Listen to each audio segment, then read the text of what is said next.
Good evening, everyone. Thank you for joining us and welcome to the Long Tom Watershed Council's first webcast of 2021.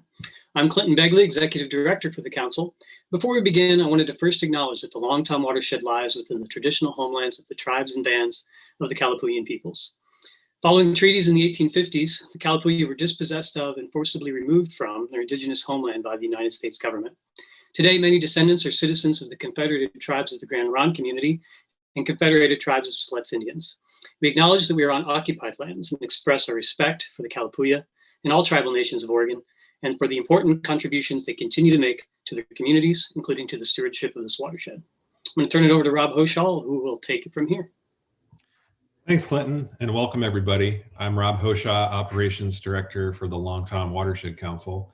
And as Clinton mentioned, this is our first public meeting broadcast of the year. And we've been doing this virtual format now for about a year. And you know, with the pandemic, the council, we all miss seeing you in person and look forward to the day when we can gather together again as a whole community and learn about presentations and discussions like this one together. Tonight, we're excited to welcome Haley K. Scott as our presenter. This event will be the first in a series of public meetings that we'll be hosting to explore how our changing climate impacts different communities and stakeholders within the watershed, and then how those people are responding. Future installments of these events will include voices from those who are stewarding our working lands, including the agricultural and forestry community, and talk about how a changing climate is impacting those folks and some of those practices. Haley's presentation tonight is about the intersection of climate change and racial justice. This is a really important topic that's directly relevant to our mission. We've talked for a long time at LTWC about how to build resilience into our watershed. And honestly, that's not something we can do without also talking about the health of the people living and working in the watershed. And the truth is, Black, Indigenous, and people of color are disproportionately impacted by a changing climate. And those effects are being felt right now by those communities. Over recent years, the Council has invested significantly in exploring what diversity, equity, and inclusion mean for our watershed community and why it's at the heart of our mission.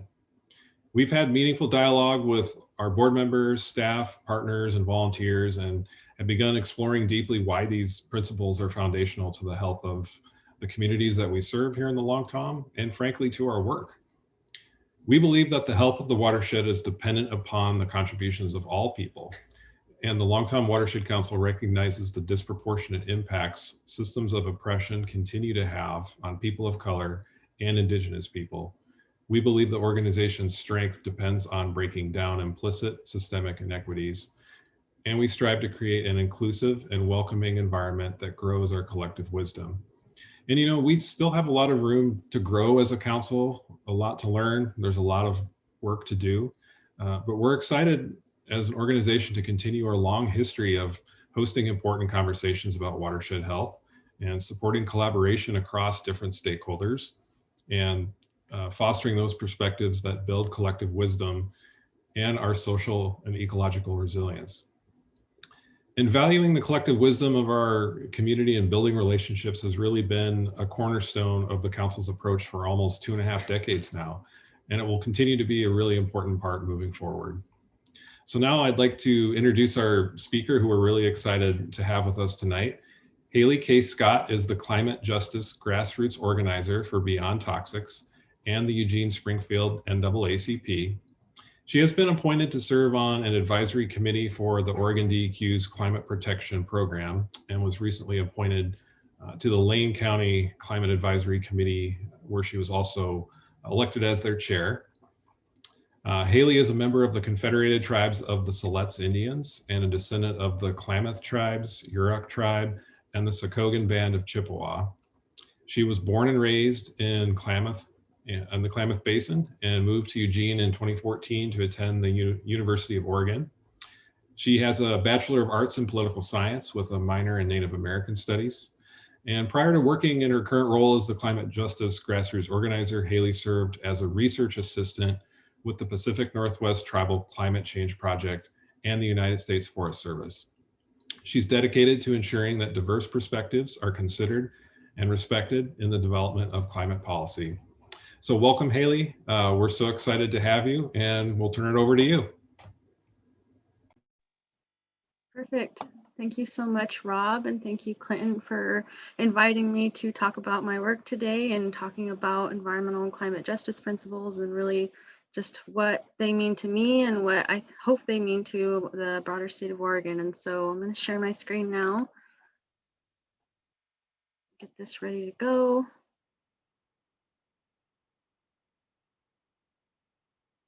Ooh, okay. Give me 1 second, everybody. There we are. All right, so I'm just going to jump right into it. So thank you so much for that introduction again, Rob. Again, I'm the climate justice grassroots organizer for both Beyond Toxics and the National Association for the Advancement of Colored People, Eugene Springfield Unit number 1119. And I am a member of the Confederated Tribes of Siletz Indians and a descendant of the Klamath Tribes, Yurok Tribe, Nisqually, Band, Chippewa. And I always think it's very important to introduce who I am and where I come from. Because that's a part of my identity, and I just want to make sure that's known.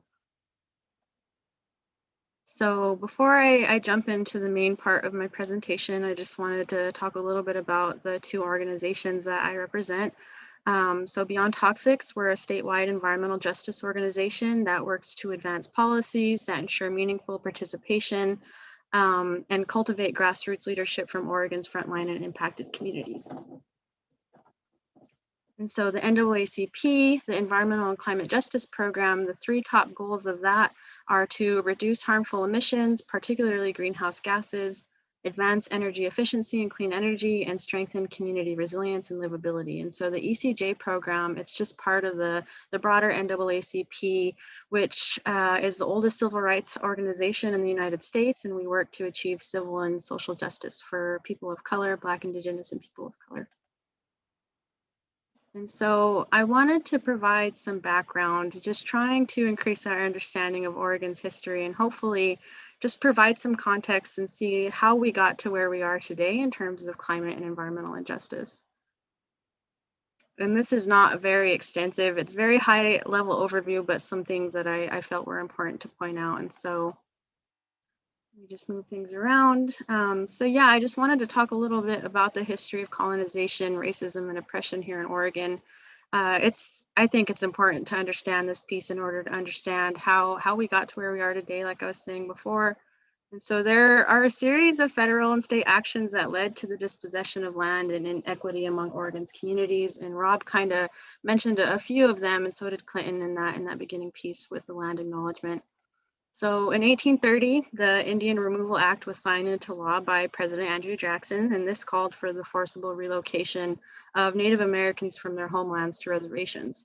So my Tututni ancestors, who were primarily from what is now known as the Southern Oregon Coast, they were removed to the Coast Reservation near what is now known as Lincoln City. And they were either put on boats and taken up the Oregon coast, or they had to walk. And so I learned about that my sophomore year of college, and it broke my heart. And I think that's an environmental justice issue right there. My Klamath ancestors, they weren't necessarily removed, but they were put into non-existent boundaries that I believe severed the traditional connection they had with the land. My Yurok ancestors, their treaties were never ratified, which means that they didn't retain the rights to their natural and cultural resources from the legal standpoint of the United States. And so in 1850, we see in the passage of the Oregon Donation Land Act, which offered 320-acre parcels to thousands of white immigrants. In 5 years' time, settlers would claim 2.8 million acres of Indian land. And so just a little bit more info. It was intended to promote homestead settlements in the Oregon Territory. And so it allowed white men, or what they said, partial Native Americans mixed with white who had arrived in Oregon before 1850, to work on a piece of land for 4 years and then legally claim the land for themselves. And so Oregon also has a history of racial exclusion that needs to be reckoned with.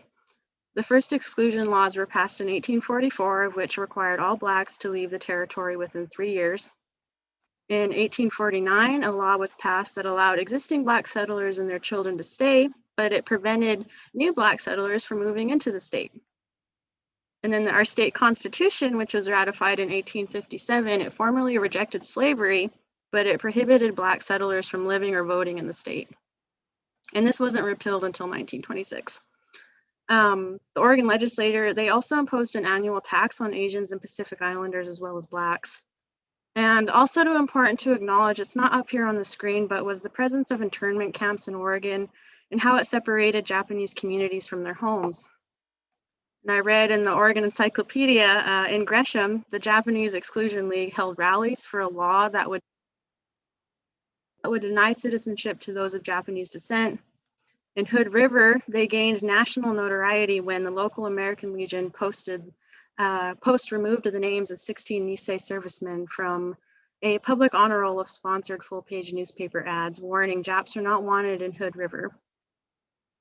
And so I highlight all this because I feel that there's one common thread, and that's the forced disconnection between land and the people through all of these. And I'm hoping the next couple of slides that I have will demonstrate how this disconnection and separation has really played a role in the environmental and climate injustices that we face today. And so with all that said, I do want to recognize that these communities are resilient and we have adapted and persevered. And I think that says a lot about the ways in which we can learn from these lived experiences in order to adapt to climate change and address environmental injustices. Let's see if I can advance my screen. So I'm going to try and jump in and explain what I feel climate change and environmental injustices look like, and then what climate change justice and environmental justice and how the connections, or what connections there are. And so first point I want to make, historically, the best indicator of the location of hazardous waste sites is the racial composition of the host community. While factors other than race, they play a role in the location of facility siting, such as socioeconomic status and land use decisions, race is still the predominant correlating factor nationwide, and that was taken from the Oregon Environmental Justice Task Force Handbook. And so in an interview conducted by the Oregon Public Broadcast with Professor John Arroyo from the University of Oregon, he mentions that in the Northwest, we focus a lot on conservation as environmentalism, which leaves racial justice out of the picture. And so it's important to acknowledge that environmental injustice, including the proliferation of climate change, it has a disproportionate impact on communities of color and low-income communities in the United States and around the world. And so environmental justice communities, that's another important term to kind of understand. And so these communities, they include Black, Indigenous, and people of color communities, low-income communities, tribal community members, and other communities traditionally underrepresented in public processes such as decision-making. And again, like I started out with, this is due to a history of colonization, racism, and oppression. In the first National People of Color Environmental Leadership Summit held in 1991 in Washington, D.C., the delegates, they drafted a set of environmental justice principles that helped to, I think, really define the grassroots movements we see today. And it also spurred the passage of Executive Order 12898, which called for federal actions to address environmental justice. And so up here, the U.S. Environmental Protection Agency, as you can see on the screen, they define environmental justice as the fair treatment and meaningful involvement of all people, regardless of race, color, national origin, or income, with respect to the development, implementation, and enforcement of environmental laws, regulations, and policies. And it also calls for public policy to be based on mutual respect and justice. And I think there has been a movement to include the rights of all species, not just of human beings, including the natural resources that we depend on. And so in that same set of principles that was developed in that summit mandates the right to ethical, balanced, and responsible uses of land and renewable energy in the interest of a sustainable planet for humans and other living things. So environmental justice isn't only saved for humans, it's not only saved for natural resource conservation, it's necessary for the health and well-being of everyone in our connection with the land. And so before I talk about climate justice, I want to paint a picture of the climate we are all currently dealing with and what it will look like in the future. So as you can see here on the screen, in 2015, 2016, 2018, and 2020, they're all in the top 10 hottest years here in the state of Oregon. In 2015, we recorded the lowest snowpack ever on record. We've seen the most severe wildfire seasons in modern history, with the 2020 wildfires burning more than 1 million acres and damaging or destroying around 4,000 homes. By comparison, Oregon's next worst fire year, 2015, saw only 56 residences lost, and that's still a big number. And so if we don't take any action, some projected changes in climate impacts include a rise in summer temperatures and reduced stream flow by at least 40 to 60% in the dry season. We're going to see severe drought. We're already seeing that. Southern Oregon and Eastern Oregon are definitely experiencing those impacts. We're seeing more frequent wildfires, which leads to an increase in respiratory illnesses, heart disease, and other poor health outcomes in the decades to come. We're seeing an increase in average, increase in the number of heat-related hospitalizations and deaths. We know that future storms are projected to cause more extreme flooding events, and that's something that we need to pay attention to here in Lane County. We have a lot of communities located in floodplains, and the same down within Southern Oregon. We see that displacement and income loss associated with these climate impacts will increase the risk of homelessness, food insecurity, and mental health effects. And we're also going to see changes in disease patterns, something that's very relevant right now in the past year, and this is going to lead the course for potential for new disease. And one more thing that I think needs to be acknowledged, because it's already happening, it's going to continue to happen, we're going to have population changes, and this is going to change the needs of our communities. We're having an influx of what they're calling climate refugees, and I don't really like the term, but that's what's being referenced. And so we're seeing people coming into, places like Lane County because it's providing some relief from those extreme events that are up here on the screen that are happening even worse so in other parts of the country. And so here's just another picture trying to highlight the projected changes, and this one in particular is highlighting the changes in the number of hot days, where daily high temperature is more than 86 degrees Fahrenheit. On the left, you can see the average number of hot days per year between 1971 and 2000, and it's kind of red. Here in Eastern Oregon, it's going to be pretty hot, same as Southern Oregon and those mountain areas. And you can see by 2040, 2069, the state's going to be pretty hot, and that's something that needs to be paid attention to and acknowledged. And so jumping into climate justice. So climate justice, it emerged in the early 2000s as an extension of the environmental justice movement. It recognizes that the impacts of climate change, increased hurricanes, tornadoes, sea level rise, drought, etc., affects people who already experience inequity more in other ways. Climate change is not only an issue of the environment, it is also an issue of justice and human rights. So in the context of climate change, frontline communities' health, income, and access to resources is less than people who have social privilege. And so these are people who are white, upper middle class or upper class, able-bodied, or they're in middle age ranges, heterosexual, non-trans, etc. In climate change, it's important to note, adds additional layers of cumulative impacts, exacerbating existing disparities between white and non-white Oregonians. The Oregon Health Authority, they cite that lower income people have fewer options for adapting to new challenges and are often forced to work and live on the front lines with less financial stability and fewer alternatives to adapt. So people working on the front lines, including in smoke and extreme heat, they're at an increased risk of illness and death, as an example.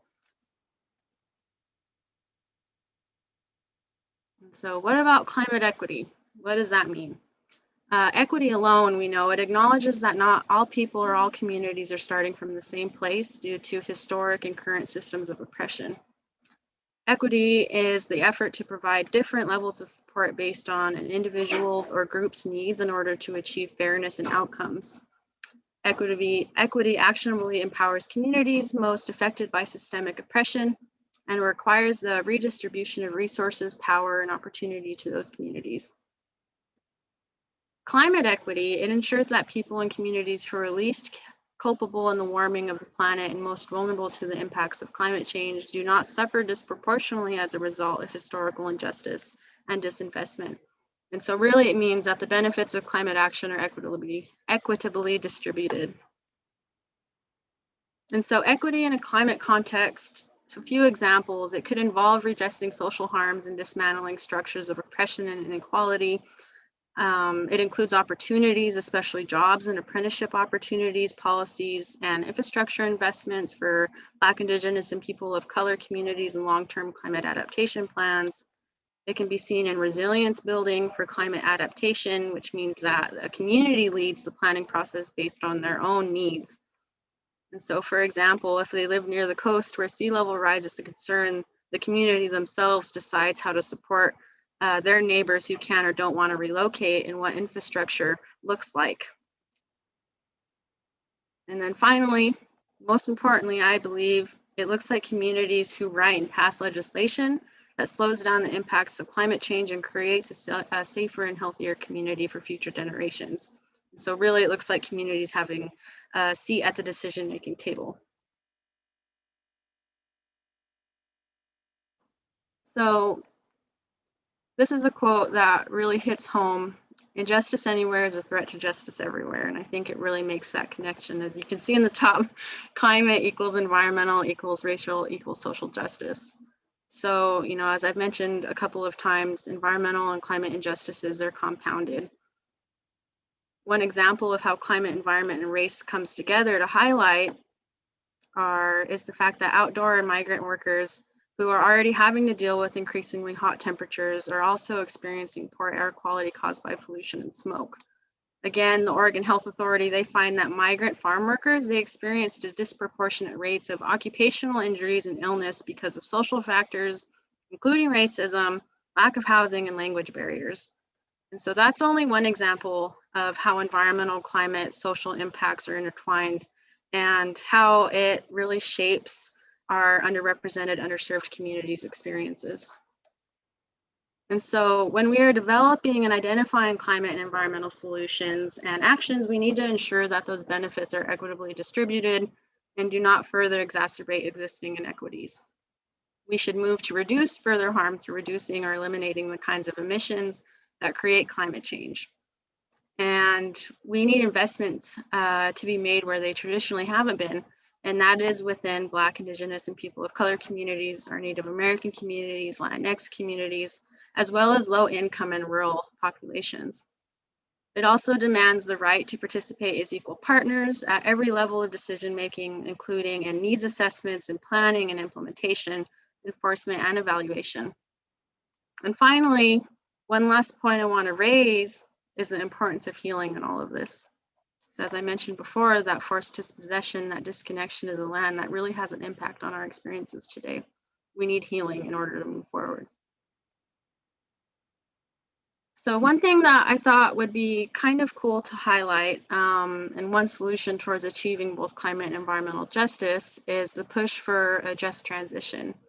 So just transition strategies, they were first forged by labor unions and environmental justice groups who were rooted in low-income communities of color who saw the need to phase out the industries that were harming workers, community health, and the planet. And at the same time, provide just pathways for workers to transition to other jobs. And so a just transition, it's shaped by the belief that the most impacted communities need to be at the decision-making table when it comes to advancing equity and justice and building a low carbon and pollution-free economy that works for everyone. That we need an economy that values care work, that invests in renewable energy, and that lifts up marginalized communities. And finally, this just transition idea, it envisions a world that values our natural spaces and human rights. One thing that's not on the slide, but something I wanted to mention is collaborative governance, or this idea of collaborative governance. And so climate advocates and state agencies, they're finding that collaborative governance models, it allows for the creation of benefits and ensures that the burdens and benefits of climate action are distributed equitably. And it looks like agencies working with stakeholders, especially those from communities of color and low-income communities who are most potentially impacted by a decision, are at the table together to meaningfully participate in trying to find ways to come to a consensus rather than a compromise. And so these stakeholders, I believe they can be land managers, they can be private landholders, they can be environmental justice organizations and other partners. Just a model that allows for diverse perspectives to be considered, a place where trust and capacity building can happen, and again, just another place where that healing component can come in. So I'm going to kind of shift gears here towards the end. I just wanted to highlight some of the work that's actually happening on the ground from different environmental justice organizations, climate justice, climate policy analysts, including Beyond Toxics and the NAACP, what we're trying to do to achieve everything that I outlined in those slides. So the first one is the Oregon Just Transition Alliance. And so this is a movement of communities facing environmental racism, climate change, and economic exploitation coming together. And they're the ones who are championing the idea of an Oregon Green New Deal. And they've also outlined those just transition principles that I sourced and referenced from earlier. So if you're interested in taking a look, I would suggest so. There's the Oregon Climate Action Plan Coalition. And so this coalition, again, is made up of statewide environmental justice organizations, climate justice, and they're monitoring the implementation of Governor Brown's Executive Order 20-04, so her executive order on carbon policy and climate change. There's the Oregon Clean Energy Opportunity Campaign, championing a couple of different bills in our legislature this legislative session, and focused on like 100% clean energy. They're focused on achieving healthy homes for all. And then they're asking our legislator and our Public Utility Commission to look at our utility rates and trying to figure out how to make those a little bit more equitably distributed. Give me 1 second.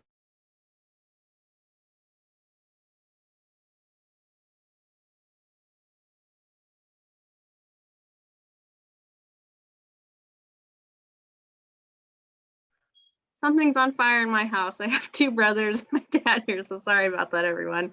I think everything's okay right now, so I'm just gonna pick up where I left off. So yeah, I talked about OCOC.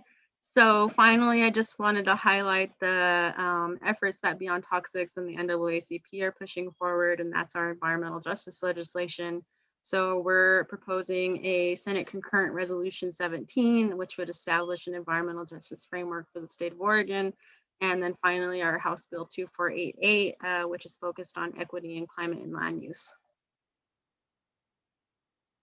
And so I wanted to highlight some ways that people can get involved.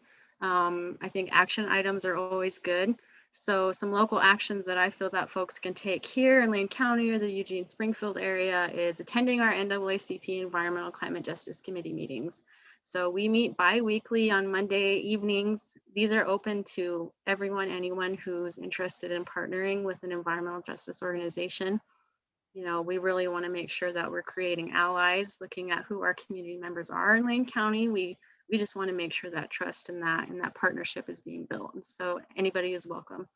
I recommend that if you're looking for ways to better support environmental justice communities, partnering with their community organizations or leadership and trying to find ways to just connect and, again, like I said, heal and build those relationships with your neighbors. Another pitch that I wanted to make, you know, I am the chair of the Lane County Climate Advisory Committee, and we are looking for the public's ideas. We want to hear from the county's constituents and what's important to them in terms of climate action and priorities. And so we're working on our work plan right now, and we really want to hear from people because we need some help in trying to figure out what actually matters and what's actually a concern and priority of our community members. Statewide, I suggest just trying to learn more about those climate justice, environmental justice legislative efforts that I highlighted. There's also a lot of work going on around worker protection.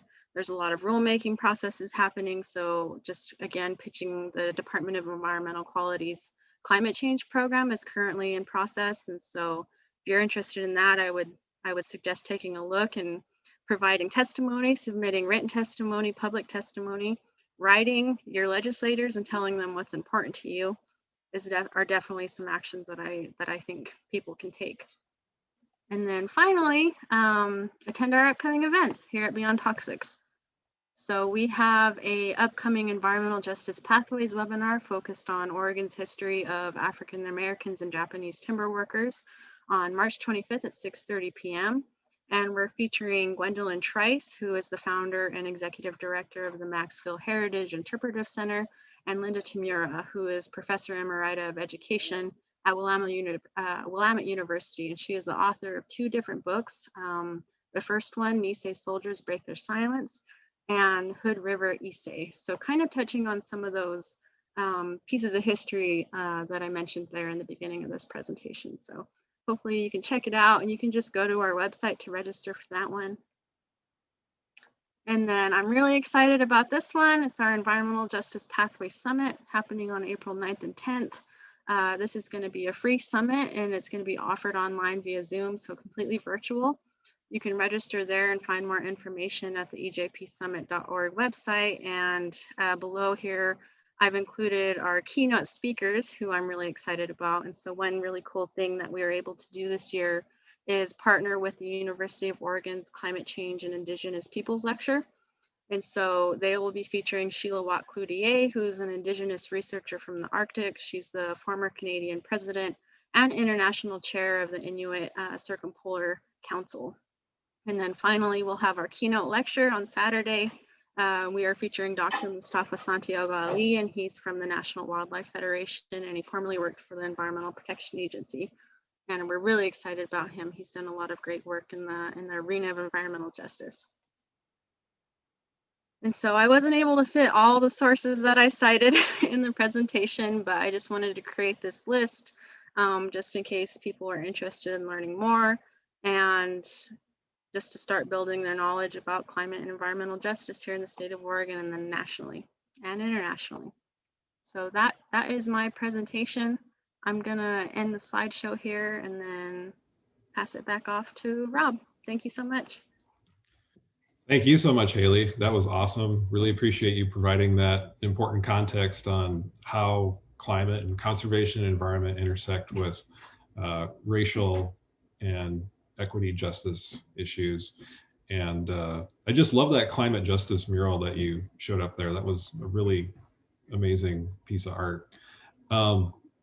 Some questions that came through that we have. So, one question is, from your perspective, thinking about conservation organizations like ours, how would you characterize the response to racial justice and inclusion of diverse communities that you've seen so far from other environmental and conservation organizations, and what might orgs like the Long Tom Watershed Council do better?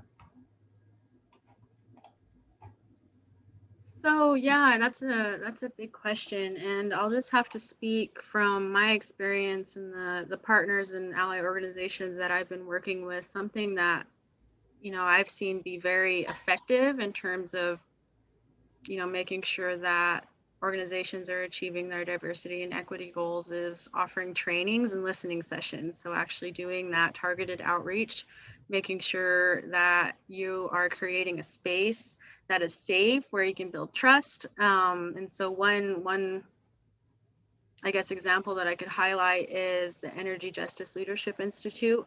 And what they're doing is they brought together, organizations like the NAACP and Beyond Toxics to invite people that they are serving from primarily Black, Indigenous, and people of color communities to come and attend this training, and to actually, learn those best practices on how to be a grassroots organizer. Because that's just one thing, is bringing people into the space who have traditionally been left out of it.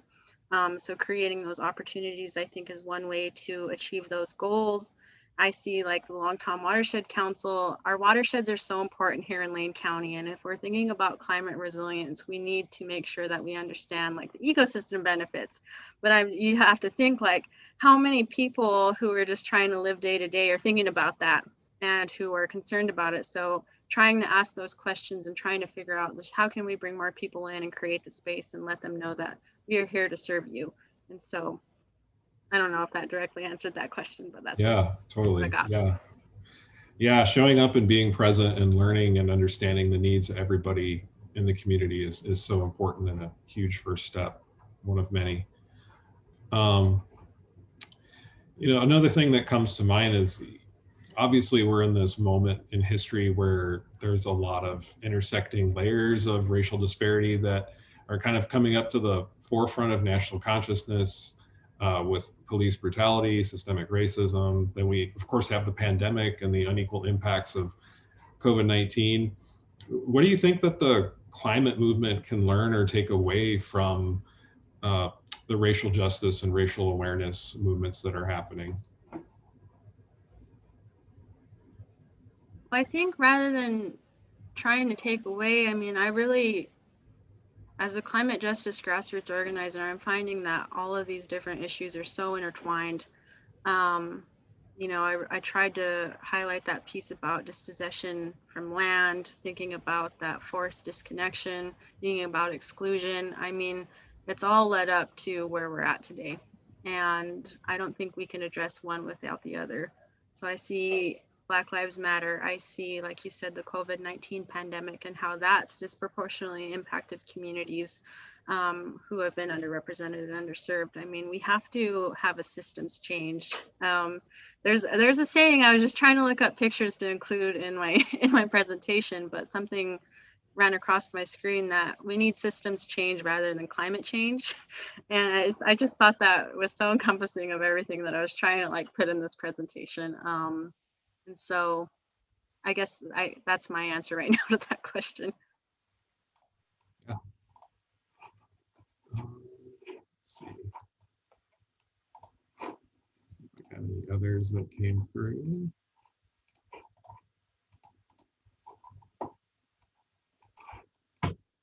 I have a question for you, Haley. I'm just curious, what gives you hope? What have you seen happening that gives you hope for a brighter future, for a brighter climate future, and for where you live? What's some things that people can lean into and feel good about progress-wise? I think our younger generations, our youth. I mean, I'm not too old, but I kind of feel old sometimes. Doing this work makes you feel kind of old, but I think our youth are definitely leading the way, and they give me hope just because it seems like there's so many enthusiastic people coming forward in our communities, not only, here in Lane County. I'm seeing so many youth come forward, like the Sunrise Movement. I am seeing back home, our Klamath Tribes Youth Council, they're kicking ass. Sorry for cussing, but I just think they're awesome. And I think tribal youth everywhere, they really give me hope. Just being a tribal member myself, that's who I look to. And then also, really just thinking about the ways that my people are able to persevere and adapt and continue to go forward. That's what gives me hope. That's great. Did have one other question come in through YouTube just a moment ago. This comes from Kate. Can you say a little more about how the concept of climate justice can be made for non-humans and for places? So when I think of climate and environmental justice, like I was trying to paint the picture, I guess, is that we got to get out of these silos that we can only benefit ourselves, because I believe that continues that thought of extraction. And, I tried to bring up that point of healing. We need to heal our relationships with the land. So not only our human relatives, but with our plant relatives, our animal relatives, we need to think about, how to address climate change in a holistic way. So rather than just focusing on like one, say, climate pollutant, we need to figure out how that affects everything. Rather than focusing on trying to preserve one animal species, we need to figure out how to preserve that whole ecosystem. And so, just staying out of that silo, healing, recognizing that we're all interconnected, that we're all related. So that's about as much as I can expand before I start rambling. I'm a good rambler, so. Well, that's all great. Clinton, were there any other questions that came through that you could see? I think that's all we have for now. Some great appreciation is coming through on YouTube, and thanking you from Lori and Heath and online. So certainly grateful for your time here. And obviously a lot of folks will be able to watch this into the future as well. The sun's still shining, so we'll probably get a few more viewers and questions come in after the sun sets. Yeah, absolutely. Anything else you'd like to add, Haley? I think just continuing the fight. I mean, this work is really hard. It can be very, depressing. But like I said before, like we have to find hope, and we have to continue to move forward, and we have to make sure that everybody is able to move forward. We can't leave anybody behind, and we need to pay attention. Just make sure that we're together in this. So that's all I have to say. And just thank you again for having me.